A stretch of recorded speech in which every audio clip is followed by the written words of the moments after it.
Good evening. My name is Adam Marwood. They call me the Zotmeister. They used to call me the Tactician. But I have failed 2 games in a row on Tactician Tuesday. It's run back time. My apologies for the late start. This is actually the second time I've tried to start my episode tonight. I had a few minor issues that I wanted to try to work my way through.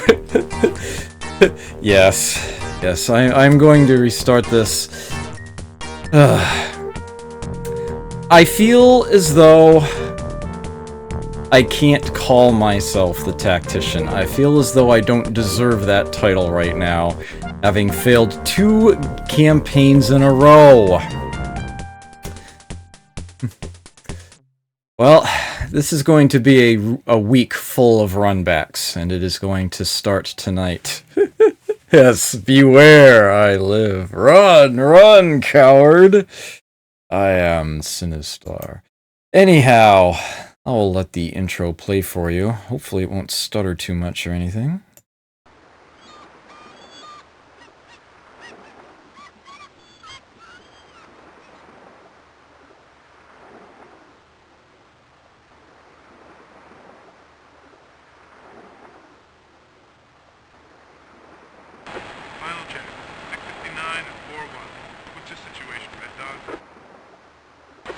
Systems are green light.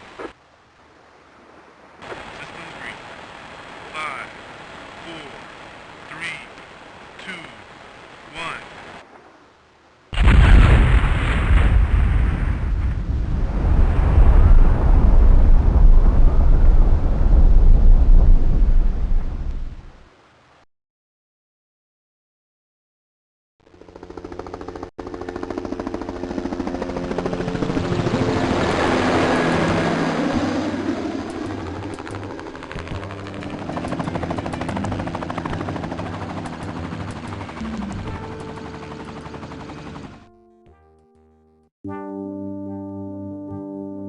This is my daughter, Brenda.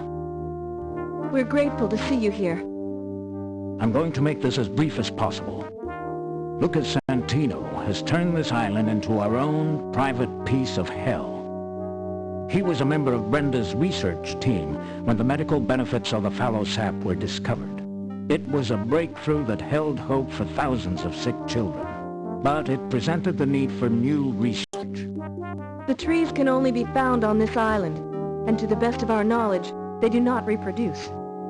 Presently, there is not enough to supply everyone who needs the medicine. Unfortunately, we can supply very few. Brenda was focusing her research on determining a method of reproduction, but 4 months ago, an extensive fire burned her research facilities to the ground. All of my scientific journals and data were destroyed. I felt I was close, but without them, I was forced to start over. When we rebuilt, Lucas persuaded me that he should have his own facility on the other side of the island. He convinced my father that 2 independent research centers would have a better chance at reproducing the trees. I did it against my daughter's better judgment. It was a grave mistake. Within weeks, Santino had his own people on the island. Some of our employees were forcibly prevented from harvesting the fallow sap. Others have turned up dead. Now Santino has us pinned, and nobody can leave the compound. We must have access to the trees. Yes, we must return to business as usual. We need you to contact the same organization you spoke of. You must decide our course of action and see to it that as many trees as possible are harvested until we regain control of this island. We'll pay you some of the money you'll need up front, and the rest daily, based on the amount of sap workers are able to harvest and process. It won't be easy. The island heat is brutal, and Lucas Santino is a very determined man.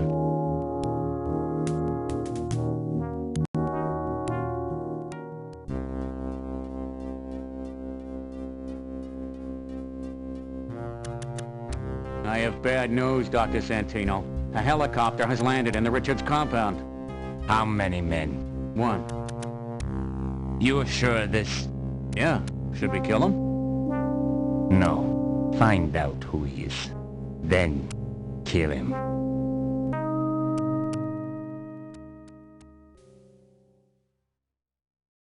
And so it begins. That's running a little better than it did last time. A few slight hiccups, but hopefully not too bad. Okay, let's see. I said I'd play it on normal again. That was what was decided. So I will play it on normal again.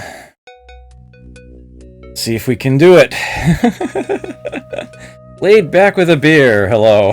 Good to see you here. I have played Full Throttle. I love Full Throttle. I have finished Full Throttle. That is an amazingly good game.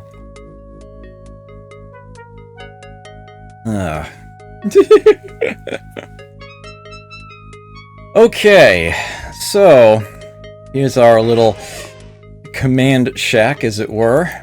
Out here we can get some statistics at the end of the day. Not much to see there because, well, we haven't done the first day yet. This literal control panel here. Style of circuit breakers are the, that's your options. That's already taken care of. Sleep is how we begin a new day, but we can't do that yet because we have no team. How do we get that team? Here. AIM, the very appropriate acronym for the Association of International Mercenaries, has quite the roster of hired guns and other hired implements, for lack of a better phrase. Easy, regular, hard, and original, yes. We can have up to 8 present. Much like Fire Emblem, which this game... if you look at the original NES Fire Emblem, this isn't that much more recent than that. These are all unique individuals. If they die, they're gone for good. And they definitely have personalities that interact and clash.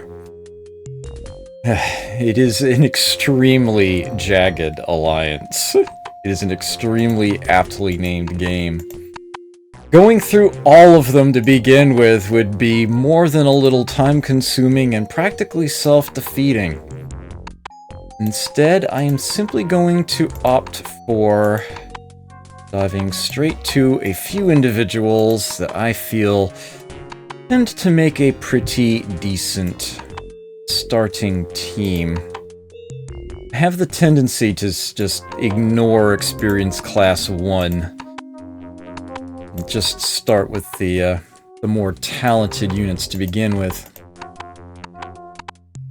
And I feel like I would be doing something very wrong if I didn't hire Ice first.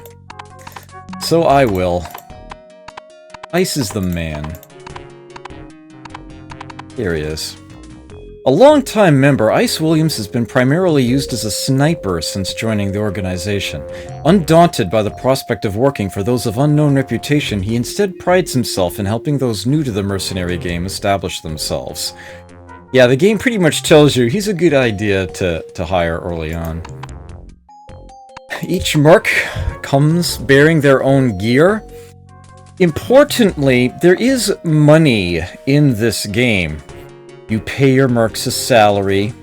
You receive money from your employers. You do have to balance the budget. However, there is no equivalent of a shop. You cannot purchase nor sell items in this game at all. Apart from what the mercs will bring to the island with them, the only other equipment you have is what you scavenge. If this is as difficult a thing to deal with as it sounds, it is definitely a challenge trying to keep everything balanced here. I will go ahead and hire ice. Sure, dude. I'm itching, I'm due, and I'm ready. Yes, fully voiced. I will not have to make up voices for the characters here.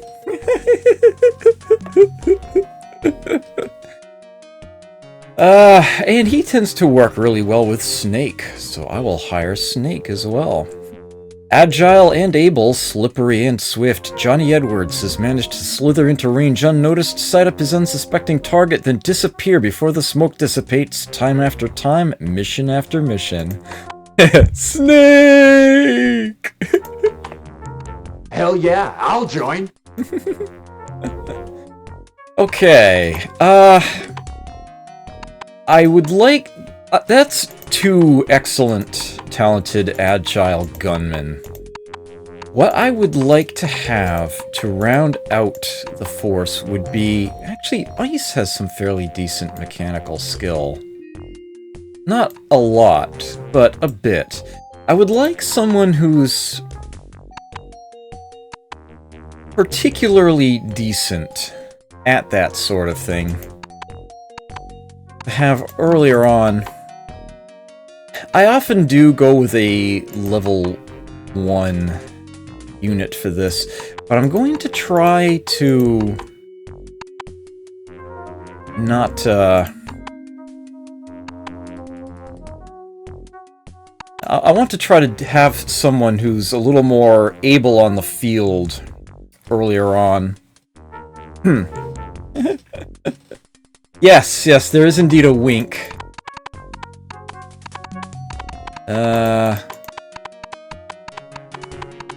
I forget. He is. I know there is one.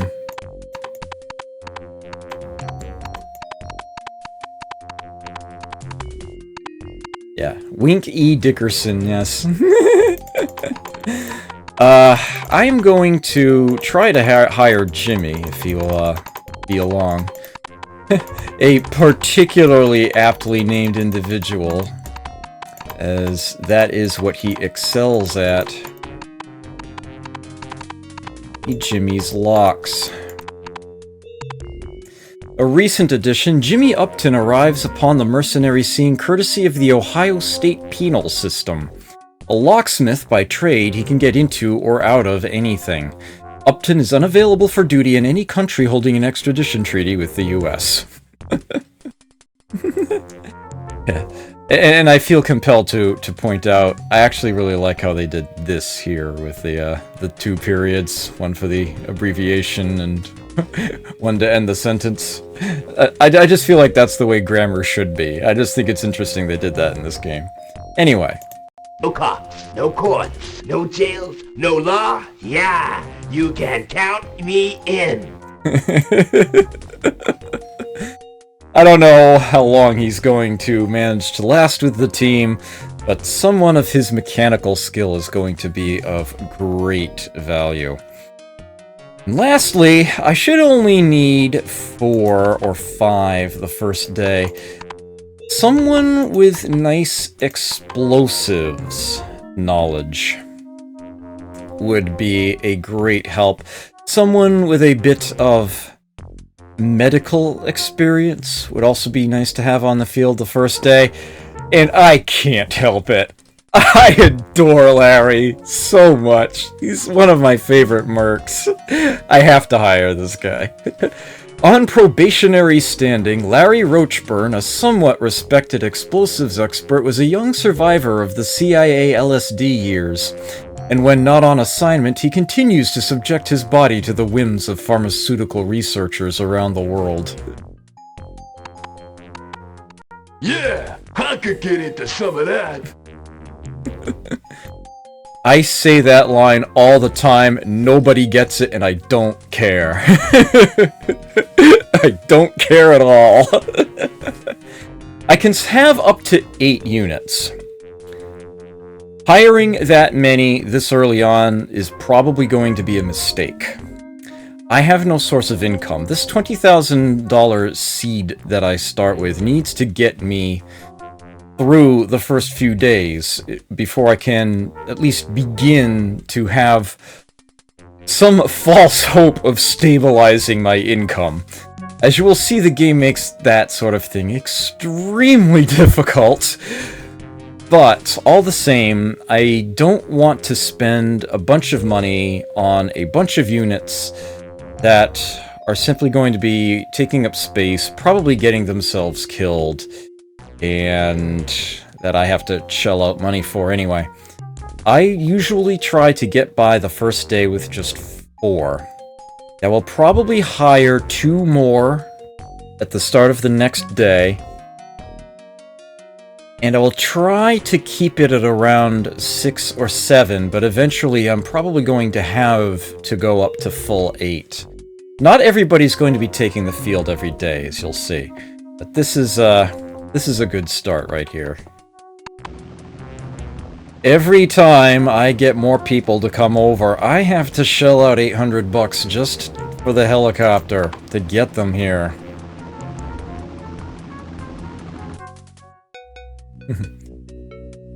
Once the helicopter is on its way, I can't contact AIM anymore. I will go ahead and save the game directly over the last attempt. Really? There it goes. Now we can sleep. Get this party started.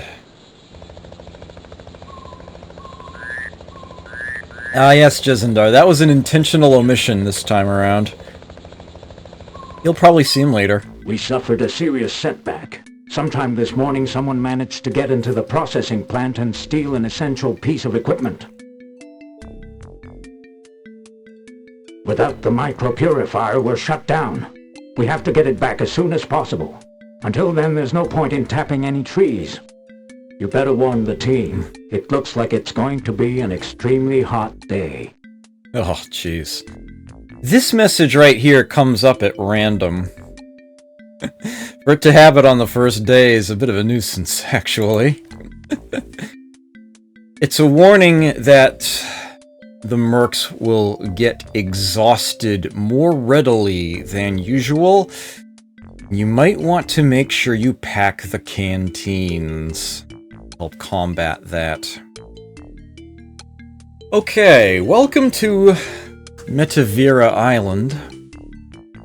Right now, there is one sector in our hands. Sector 60, bottom right corner. The only one that's not dimmed out. Santino is hiding in Sector 1. The objective of the game is to oust him. This has to be done, essentially, battle by battle, sector by sector, mook by mook. Slowly we gain ground, we gain resources, and hopefully we eventually manage to push our way back through to where we can get him off the island once and for all. Okay, so what you're seeing mostly here is a terrain layout. You know, these are actual, actual lakes, a river, smaller islands, bocage. You've got, a good proper sense of the way the terrain looks from here. These black dots represent the fallow trees from which this medicine they spoke of can be harvested.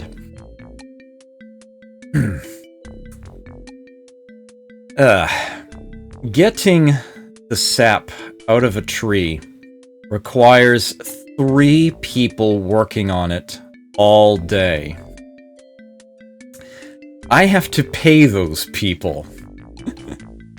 This panel right here represents a native workforce. Up to 15 individuals can work for me. That number should be going up over time. All 8 that I have hired right now are employed as guards. the enemy tries to invade this sector, they will fight back for me. I don't have to be there.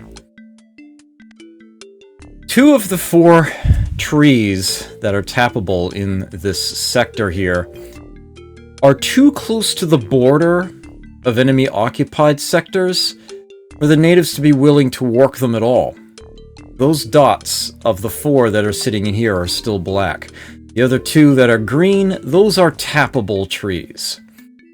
And I could hire 6 tappers and work those 2 trees and get money for them. I get paid by the tree. The problem is that, well, as Jack just mentioned, there's a piece of equipment that needs to be found first before I can get any money out of this.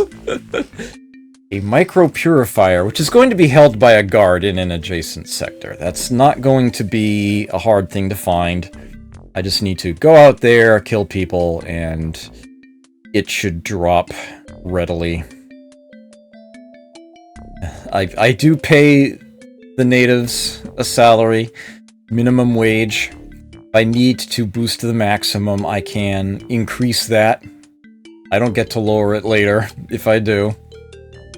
This button right here, this is my projected expenditures. I would get $500 per tree, but yeah, there's no point in tapping any right now. This is how much I'm slated to pay the team and my guards. Yeah, you can see how quickly that $20,000 I start with can go. I'm going to be spending over 20% of it on my first day alone. So, how do we reclaim those sectors? Well, here's our team. Here's the gear that they said they came with, all pre-equipped on them. And I do actually have a small supply of things to bring of my own. I have a spare radio. A radio? Yes, fully voiced descriptions of items. A UHF 8-channel 10-watt communication system with transmission scrambler and squelch control. The hands-free bone vibration adjustable headset bring a whisper in clearly without distracting attention from surrounding noise. Yeah, there's a grammar error in there, unfortunately. But, the radio basically allows a merc to hear a little bit further, communicate with me a little more clearly. It's practically negligible. Everybody comes with either that or a better version of that. It's really no big deal. I'll have them to burn for the most part. These are perhaps the most important bits of equipment in the game to start with. The vests. How many pockets a vest has determines how much a merc can carry. Finding vests with better pockets is one of the key, shall we say, it's almost like leveling up, in a sense. Just building your inventory capability.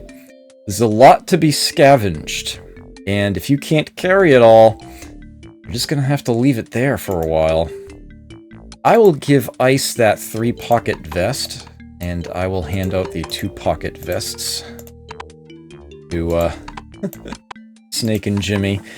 Larry is more likely to be a bit further back. And although they all come with revolvers... A .38 revolver, in perfect condition, with 6 bullets. They, 6 bullets will not be enough, thankfully. A 6-bullet box of .38 ammo. They start me with plenty more. So, I am going to hand some of this out. I changed my mind about, something here. Okay, this is a medical kit. A medical kit. It hasn't been used. And this is a first aid kit. A first aid kit. Now, generally speaking, you'd think a medical kit would be better than a first aid kit. And you're right. But here's the thing. There's 2 kinds of damage in this game. Treated and untreated. And a first aid kit is actually better at treating untreated damage than a medical kit is. And a medical kit is better at dealing with treated damage, fully recovering those hit points. So on the field, when possible, you would rather have the first aid kit. And you would want to leave the medical kit at the base camp here for healing up after the fact. This will make more sense later on. Larry hopefully won't be getting himself into too many altercations. Actually, yeah, that's okay. I'm fine with him just carrying the pistol and the first aid kit. He should not be getting himself into much combat anyway. Jimmy can put that in here, and otherwise carry a bunch of ammo. Actually, you can leave that in your hand there. Okay, Snake. We are going to save that for some day other than the first. Here, grab a bunch of ammo. And ice as well. Here, grab some ammo. I've got 2 canteens. I will give one to Ice and one to Snake. I only have the 2. Gonna have to be judicious here. This is a camouflage kit, by the way. A camouflage kit. Which I can use to camo up a mark. It actually lasts for a few days, which is kind of nice. But this...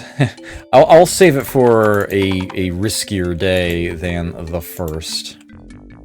Okay, and I do still have some inventory slots open, though not a lot.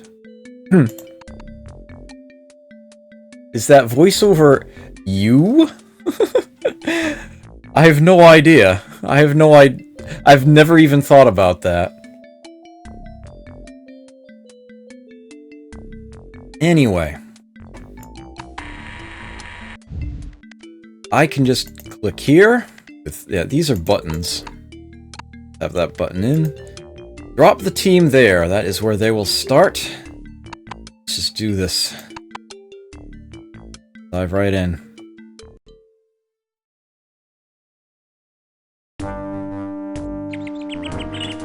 Okay, the interface to this game is admittedly slightly obtuse. I don't know why it's moving so erratically here. Turning on a special option for each one. They don't spin their movement points on me necessarily. Oh,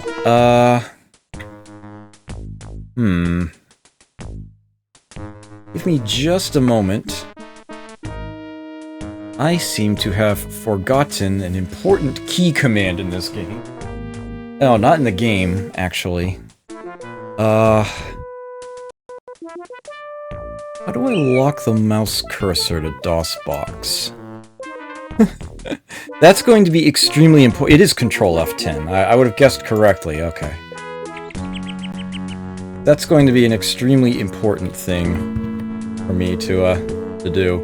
Because I need to put the cursor at the end in order to scroll things smoothly. Okay. Here are our mercs. What's up? Yeah. Yo. And I can bring up a little map here. This is the sector, buildings, and then all the terrain. Hit the tab button, it suddenly gets a lot dimmer. This is what I've actually seen. I think Fog of War. If I tell someone to actually move. Cool. You can see it expands accordingly. Cool. When there are no enemies around, things move around in real time. Or some analog thereof. The 10 minutes in game time have passed since I last paused it there. It's cool.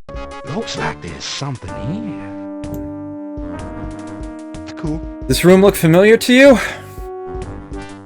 Briefcase, control panel, calendar. Yeah, this is my own quarters. And I've got a few extra things hiding in here, like a helmet. A helmet in average shape. Clunk, 3% armor. And in here... Looks like there's something here. It's cool. Looks like there's Yes, yes, I know. There's a whole bunch of ammo boxes in there, thank you. It's cool. A 6 bucks. And he can grab these. 3 bucks. Cool. 4 bucks. Oh, that is more than he can carry. Cool. What's up? Uh-huh. Got Snake in here to carry some more. 2 boxes. Uh-huh. 3 bucks. There we go. Perfect.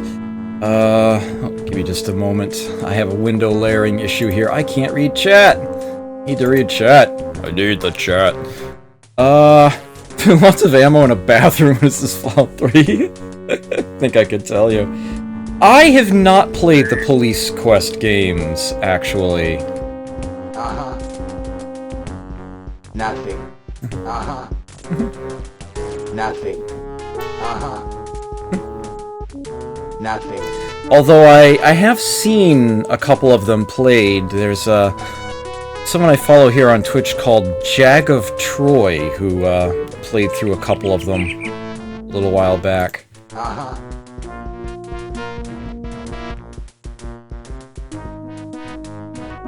There's something over here. Here we have Uh-huh. a key. Curiously. A key. Best guess, a device for unlocking doors. However... Uh-huh. Nothing. Nothing. Uh-huh. Nothing. Uh-huh. he doesn't have the room to hold this key. Uh-huh. Uh-huh. It's another bathroom. Nothing. Nothing. Nothing. Uh-huh. Uh-huh. Uh-huh. Empty. Nothing. Uh-huh. You can totally search everything, Nothing. but yeah, you're not going to find things that randomly strewn about. Yeah. Have Jimmy grab this key. Okay. A key.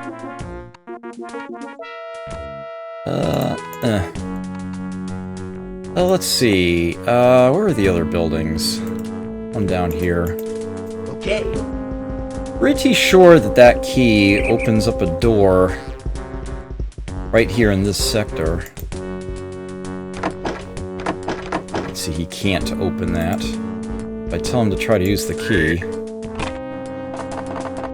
that doesn't work either. Okay. Not the right key for that door. Okay. Oops. There we go. Okay.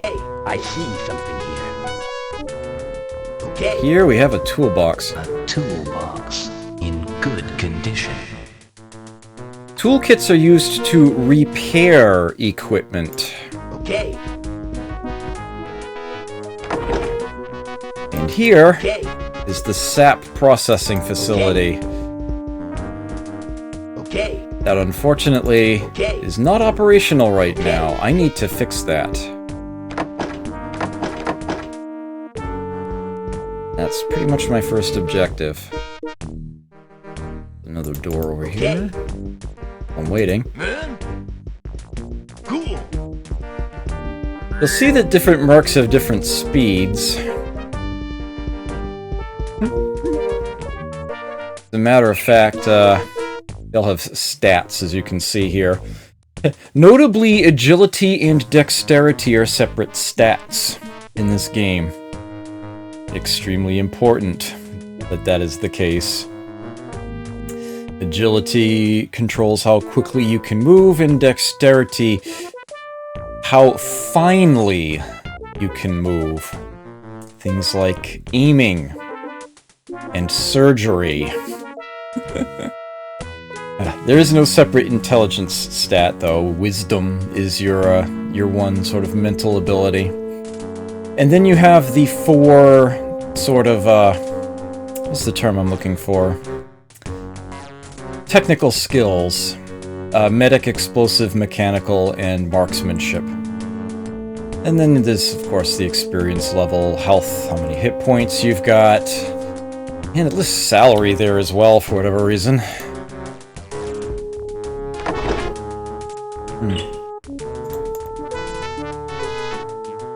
Oops. Cool. Come on, Larry. Cool. Nope, nothing.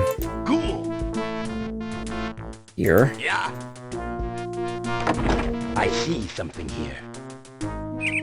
Okay, I see something here.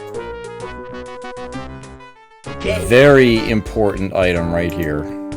An assault vest with 4 pockets. Ore! Ore, though! Okay.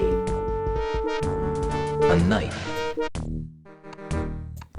The most pockets in a vest is 5. Okay. 5 pockets. A 38 revolver. Okay, Larry? Okay.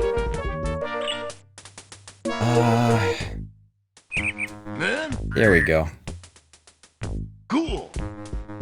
You can alt-click on one of these panels to switch to the Merc without changing the camera around.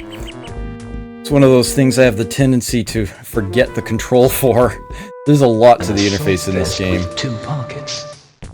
There we go. Okay. Cool. And with this little inventory button here, you can see Jimmy is still lit because they are adjacent. I can have them swap equipment around.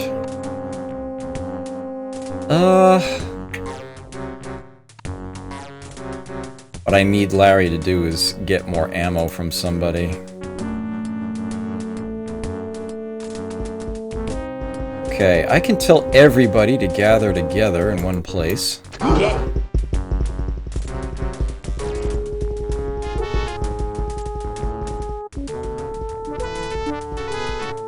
He's coming. As you can see, just in the very first sector, you've got quite a lot of things just lying around if you're willing to do a bit of exploration. Okay, Ice and Larry. Cool. Here you go. Larry, have some ammo. Okay. So, how's about we try to claim one of these adjacent sectors? I think I would like to start by going north. So let us Okay. gather everybody up at the edge of the map here.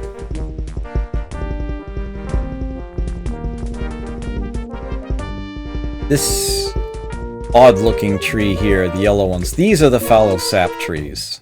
These are the ones that you get the money out of. We traverse. Okay, so now that we are in an enemy-occupied sector, well, first off, the music changes. Secondly, the time no longer starts ticking on its own.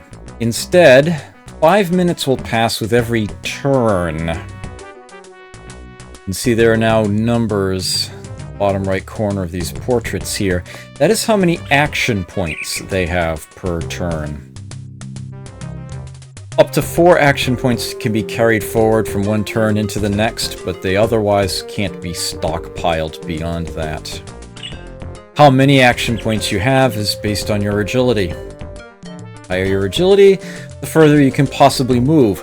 The action point cost of moving from one tile to another is based on the terrain itself. These grass tiles are all 3 points apiece. These darker ones are 4. These natural road tiles here are only 2. If you're more agile, you can simply cover ground faster. Doing other things like healing or firing a gun, these also cost action points, but those are based on a percentage of your maximum. These will actually cost more agile units more points than those who are less agile. Because after all, it doesn't matter how agile or dexterous you are, it doesn't change how quickly a bullet travels down the barrel of a gun. It's that simple. There's a nice little mathematical description of this that Brenda Garno wrote in the manual. Yes, I should actually show that off real quick here. Yes, this is the manual. Jagged Alliance. I showed it last time. And this was written by... Well, her name was Brenda Garno then. It is now Brenda Romero. Married to one John Romero. You may have heard of him. Made this game that was popular in the 90s called Doom. This manual... well, you can tell it is kind of thick as it is. It is extremely well written. Goes over a lot of details and is just some very entertaining portions in it too. Let me see if I can...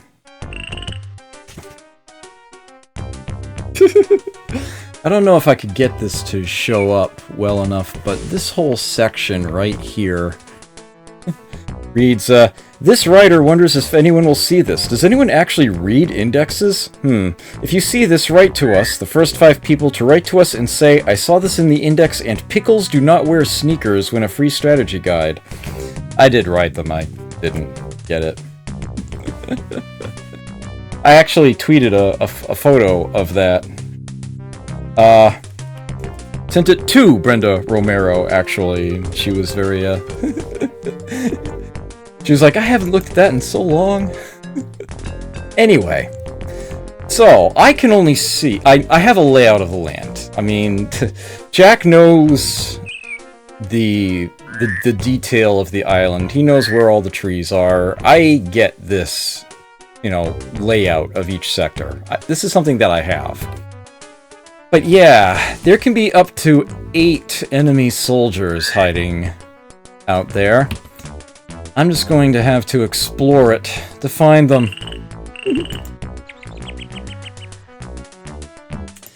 And to that end... Cool. See a dude here. Shooting him will be real easy. And so it begins. Now, I don't get to see exactly how many hit points each enemy has, because, well, let's face it, that's something even a medical professional wouldn't really be able to tell at a quick glance. But the general state of health of someone is visible. It can go as high as, I believe, excellent, and then strong, then healthy, then average, then weak, then poor, then critical, and lastly, dying. That last one is where you want them to be. You also get similar records for the guards if you actually happen to be in the same sector as them. So cover is important, extremely important in this game.